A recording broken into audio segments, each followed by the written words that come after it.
আলিপুরদুয়ার জেলার ফালাকাটা ব্লকের জটেশ্বর বাজার সংলগ্ন জটেশ্বরের দেশবন্ধু পাড়ার বাসিন্দা মধ্যবিত্ত পরিবারের ছেলে ষষ্ঠী দাস।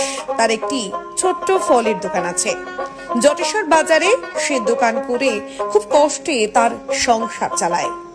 তার স্ত্রী শুক্লা দাস সেই দোকানে সহযোগিতা করেন।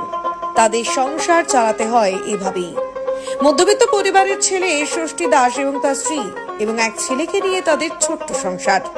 এই পরিবারের ছেলে আদিত্য দাস, বয়স 19 বছর। জটেশ্বর উচ্চ বিদ্যালয় থেকে উচ্চ মাধ্যমিক পাশ করে বর্তমানে ধূপগুড়ি সুকান্ত মহাবিদ্যালয়ে পড়াশোনা করছে। আদিত্য পড়াশোনার পাশাপাশি রাজবংশী নাচ গান করে জটেশ্বর বাজারের মানুষের মন জয় করে নিয়েছে। পড়াশোনার সাথে সাথে তার মা বাবাকে সাহায্য করে দোকানে। সেই ছেলে আদিত্য নাচের অনুষ্ঠানে অংশগ্রহণ করে বিশেষ বিশেষ সম্মান অর্জন করেছে। তার বাবা মায়ের ইচ্ছে যে শত কষ্ট করে হলেও ছেলে যদি তার নাচ চালিয়ে যেতে চায় যেন তাই করে।